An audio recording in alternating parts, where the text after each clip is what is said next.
sejam muito bem-vindos a mais um Bate-Papo Literário, um programa para quem aprecia uma boa história e uma boa conversa.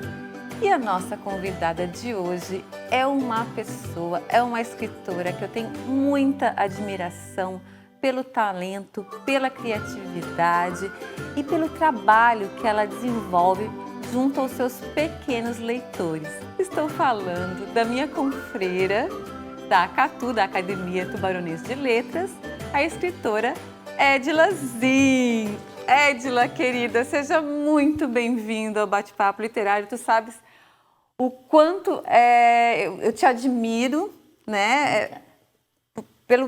Pela responsabilidade, pelo jeito que você faz, que você escreve, mas que você trabalha a sua escrita. E a responsabilidade que eu quis dizer, a responsabilidade junto aos seus leitores. Ai, obrigada, né? Renata. Seja muito bem-vinda. Obrigada, querida, pelo convite e a todos que estão nos assistindo. Verdade, eu acredito que a literatura entrou na minha vida de uma forma assim tão intensa que essa surpresa, né, que a vida me trouxe, eu acabei colocando toda essa paixão, todo esse amor, toda essa entrega no meu livro e, consequentemente, para o meu leitor. Então, isso é muito verdadeiro.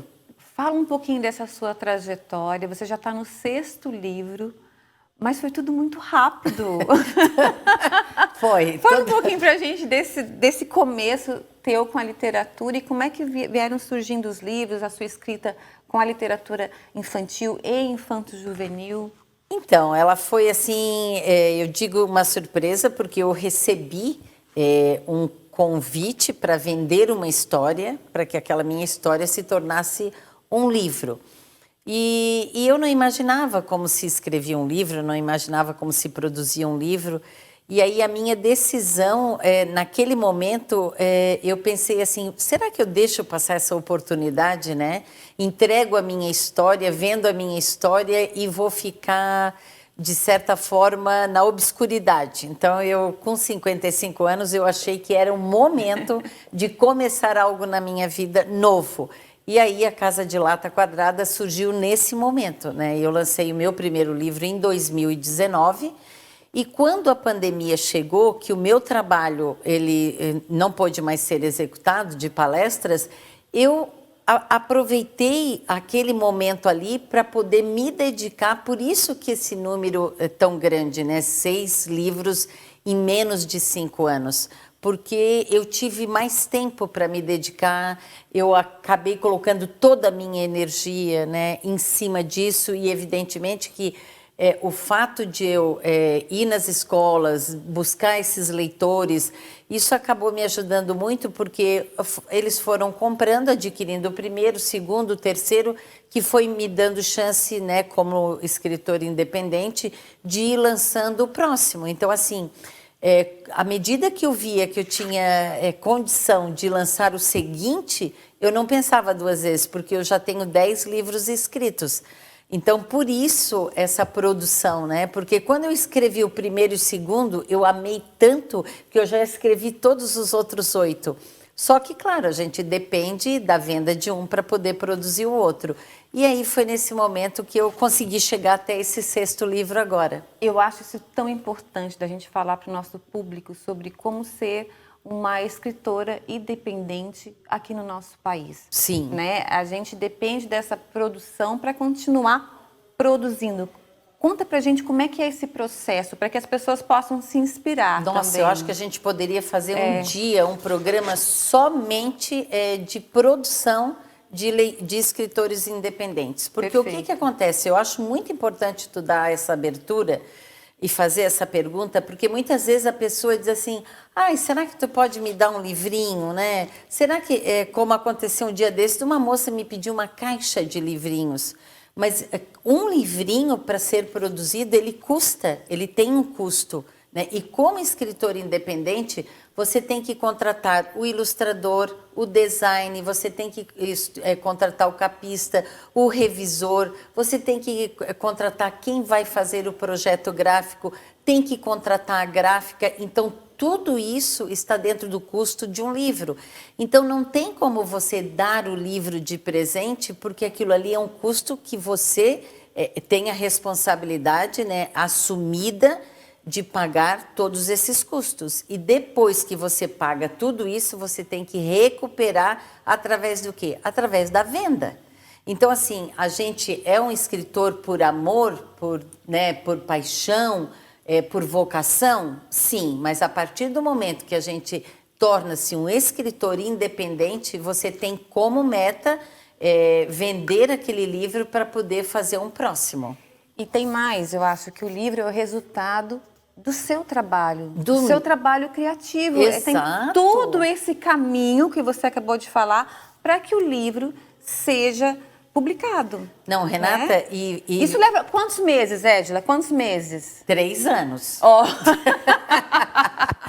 O Gambazinho Travessia, a família do Senhor Lagarto, 2 anos e 8 meses e o outro 3 anos e 2 meses, trabalhando no livro. Interessante que você falou agora e não está computado ainda no preço o trabalho criativo, porque não é possível, ainda não é possível, né? Eu acredito que isso só num futuro. Por enquanto, são só contabilizados os custos, porque esse processo criativo a gente nem ousa colocar aqui. Mas veja você, são 3 anos em cima de um livro, né? Dedicando o seu tempo. O texto, por exemplo, a gente escreve, deixa dormir, escreve, deixa dormir, escreve. E ele só ficou pronto mesmo próximo dos 3 anos, quando eu entreguei para a ilustradora fazer o trabalho dela. Então, e eu acho legal você falar todo esse caminho, até que para as pessoas valorizem esse trabalho, valorizem. O livro, ele é valoroso por N motivos. Por N motivos. Por N motivos. Um, é claro, que é todo o trabalho de escrita que tem dentro do livro. Mas, principalmente, o livro infantil, ele é feito do texto, ele é feito das ilustrações. Então, né? E aí, esse é outro detalhe importante de a gente falar, porque eu tive 4 livros com a Iris Tanaka, a primeira ilustradora. Depois eu tive o meu 5º livro, A Família do Senhor Lagarto, com a Tita Tinta. E esse 6º livro, a Xi Martins, ela é de Florianópolis, mas está em Barcelona fazendo uma pós-graduação em literatura, em ilustração. Então, assim, olha os profissionais que a gente trabalha, né? Eu digo assim, a gente busca o que tem de melhor para apresentar também um livro que o adulto goste, que a criança se encante, porque, na verdade, o que acontece conosco, né, quando a gente escreve um livro infantil? Embora o nosso público seja o infantil, quem vai comprar o nosso livro é a mãe, é o pai, é a avó, o vô, o Dinda, a tia, o professor, então é o adulto.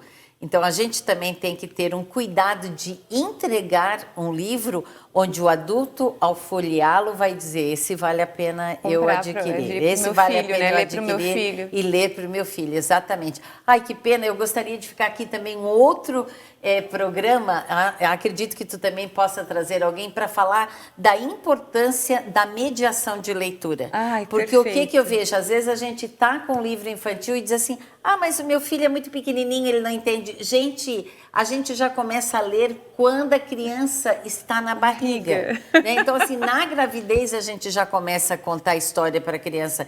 Imagina quando ele nasce. Então, assim, essa é a grande oportunidade de a gente mostrar para a criança a importância do livro infantil. Edila, dá para a gente gravar uns 3 programas aqui falando sem dúvida nenhuma. A gente vai fazer um pequeno intervalo e na volta nós vamos falar do quê? Do Gambazinho Travesso, o livro que a Edila lançou agora recentemente. Não saiam daí que a gente volta já já.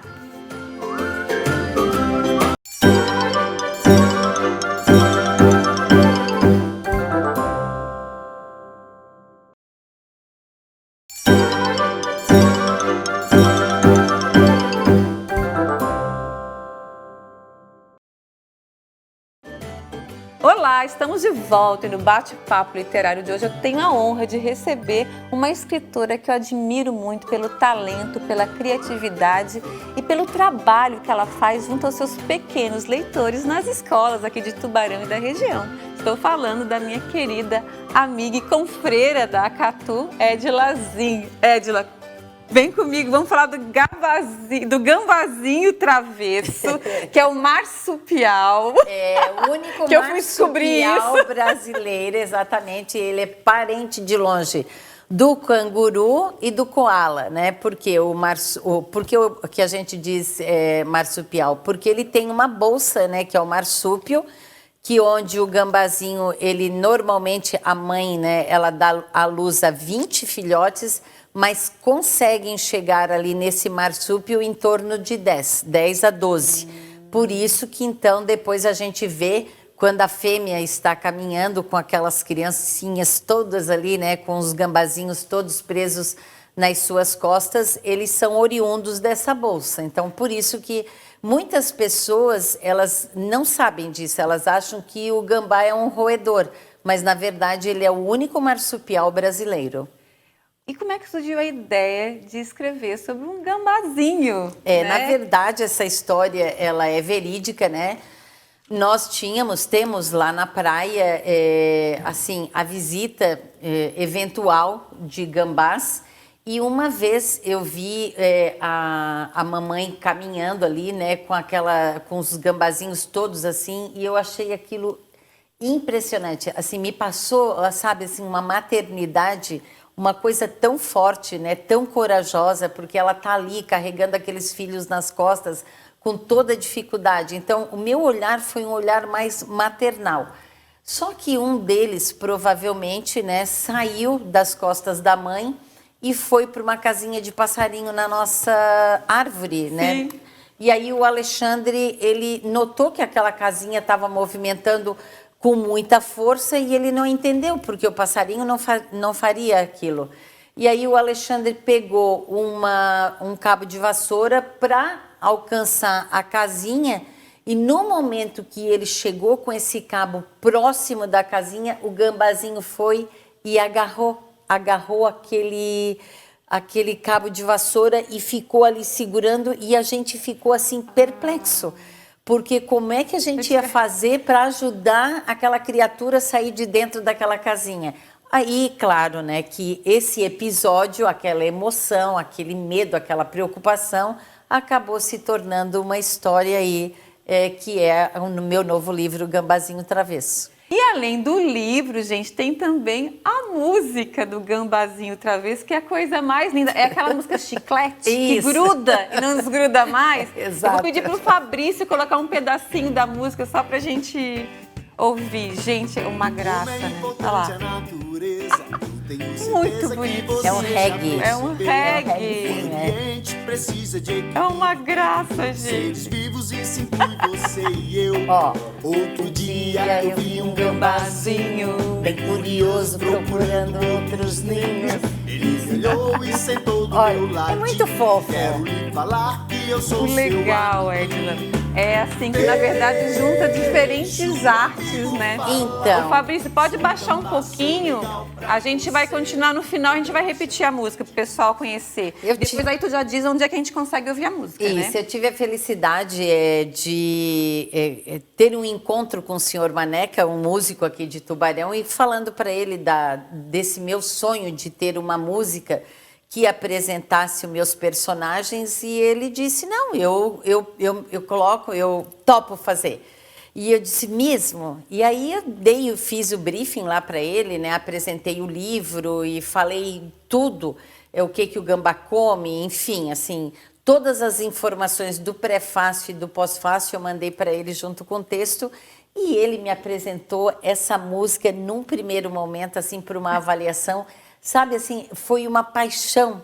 Verdade. Eu disse para ele, não muda absolutamente nada, porque eu estou apaixonada por essa música.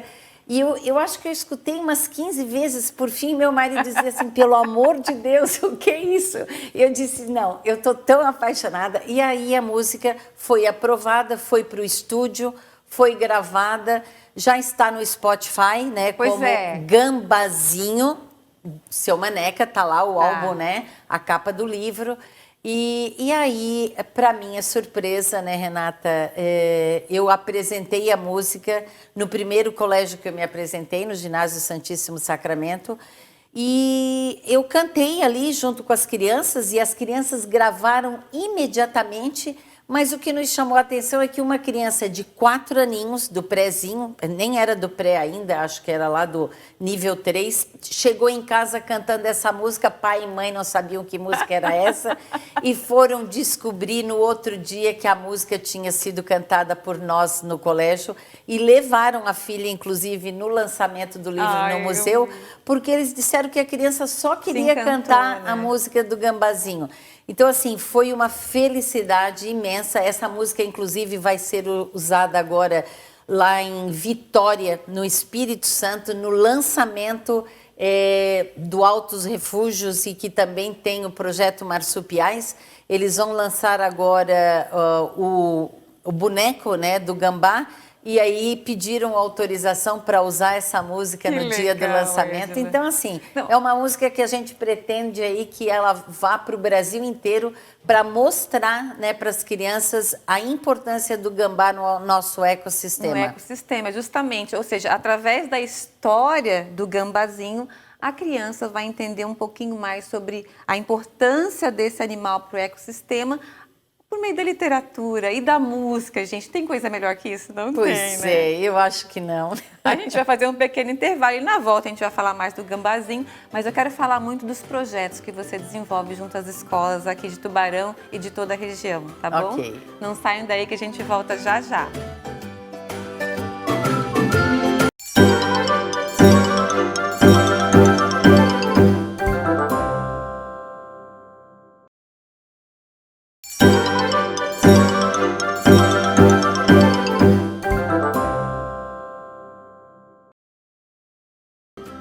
Olá, estamos de volta e hoje eu tenho a honra de receber aqui no Bate-Papo Literário a minha confreira, escritora Edilazinha. Ela veio aqui para falar do seu mais novo livro, O Gambazinho Travesso.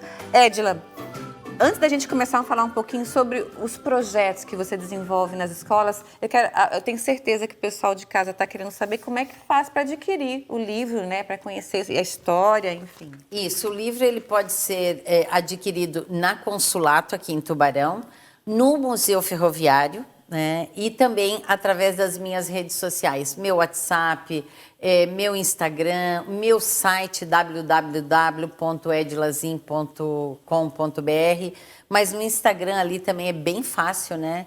É só entrar em contato com a gente, existe a entrega em Tubarão 1 vez por semana e pelo correio 2 vezes por semana. Certo? Que maravilha. Então, tanto faz se a pessoa é daqui de Tubarão ou de qualquer lugar do Brasil, vai receber. Vai, hoje nós mandamos para 5 estados. Então, assim, Jura? 5 estados. Porque eu não sabia que tinha tanto projeto de professores trabalhando com o gambá, né? Por quê? Porque lá nesses lugares acontece o mesmo que aqui. Eles estão sendo mortos, assim, aleatoriamente, né? Principalmente por atropelamento. E aí os professores querem trabalhar o livro com as crianças. Então hoje a gente já mandou para 5 estados, um deles Goiás, né, que vai desenvolver agora já na primeira semana de setembro, um projeto baseado no meu livro. E você já trouxe o gambá, agora por último, mas também tem o Senhor Lagarto. Isso. E em cada livro seu você trabalha essa questão da conscientização, né, em relação aos animais, ao ecossistema. Fala sobre esse trabalho que você faz junto aos seus pequenos leitores nas escolas. Então, os professores começaram a ver que é mais uma fonte, né, de pesquisa, é mais uma fonte de trabalho, de material, mas o que agrega, segundo eles, é a ida no colégio, né, estar presente ali, fazer com que a criança entenda que ele também pode ser no futuro um escritor, porque o escritor existe, é de Tubarão, é daqui e está perto, pode falar sobre o processo criativo, pode falar, né, como é que a gente faz para começar a escrever uma história, como é que ela se desenvolve, por que o tema foi escolhido, no caso do Lagarto Teiu e do Gambazinho Travesso, é por conta, né, desse, vamos dizer assim, um preconceito existente de que os dois animais são perigosos, que eles comem as galinhas, que eles fazem mal, que eles têm mau cheiro, que eles são feios. Então, assim, tudo é preconceito, né, estabelecido. Sem conhecer, na verdade, sem né? conhecimento exato de causa. Então, quando a gente começa a descobrir o que está, assim, escondido, né, o que não se fala, é o momento de trazer à luz essas informações. E aí, quando a gente vai no colégio, eu agora, por exemplo, a família do senhor Lagarto, ele foi adotado por 2 colégios, um aqui em Tubarão e o outro em Imbituba. Por quê? Porque os professores consideraram extremamente importantes falar de um animal que faz parte aqui da nossa fauna, né? E que pode ser discutido por que ele vive aqui perto de nós, o que ele come, quais são os hábitos. Inclusive, em novembro, um dos colégios vai fazer uma visita técnica para conhecer a casa do senhor Lagarto, né? Que inclusive máximo. Já estou até providenciando. Eu quero ir nessa placa, visita. Porque, meu Deus do céu, 60 crianças vão lá para conhecer Deus, aonde que mora o senhor Lagarto, o que ele come, né?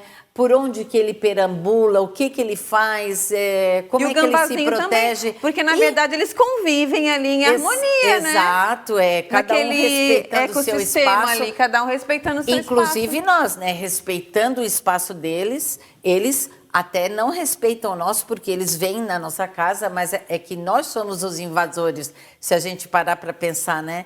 Então a gente no habitat deles então ali, a gente tem que ter esse respeito. E aí as crianças vão lá para poder conhecer esse aspecto, né? Assim, in loco, né? Essa história, o habitat deles, o habitat ali mesmo, deles. né? Então, esses últimos 2 livros, de certa forma, eles me trouxeram também uma oportunidade de trabalhar tanto a literatura, tanto o processo criativo, quanto essa questão ambiental, né? Eu agora também fui convidada, vou fazer um trabalho agora no mês de setembro ou outubro, numa empresa aqui em Tubarão, de um projeto ambiental para as crianças que vão ser convidadas. E o legal é que é de uma forma lúdica. Isso. Né? As crianças vão, não é uma forma técnica, e sim por meio da literatura, que é lúdico e é um momento que as crianças certamente não vão esquecer. Porque se a gente parar para pensar aqui na primeira página, né?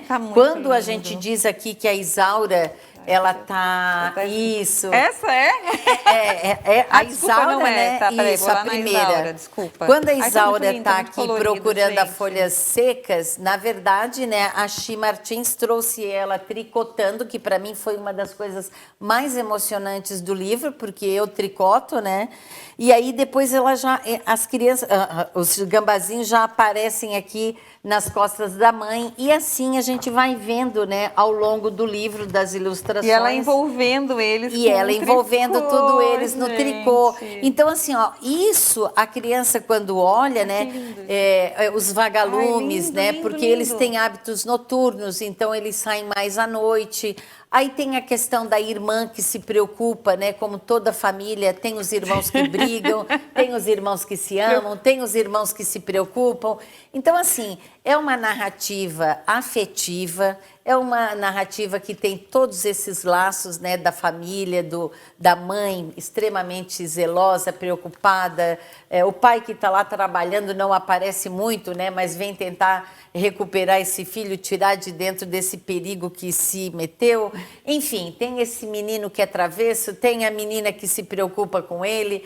É um retrato, né, Renata, do que é o nosso dia a dia, a nossa vida, mas como você falou, de forma lúdica. De forma lúdica. E as crianças se identificam de certa forma, né? Muito, porque ali até porque a gente não pode contar, né? Porque senão vai perder a graça. É que, na verdade, o livro tem um momento, né? Que onde o Tevinho, o Gambazinho Travesso, ele protagoniza uma cena que as crianças, elas caem na gargalhada, elas se divertem. Olha, é difícil até de voltar a contação de história depois do que acontece ali no meio do livro.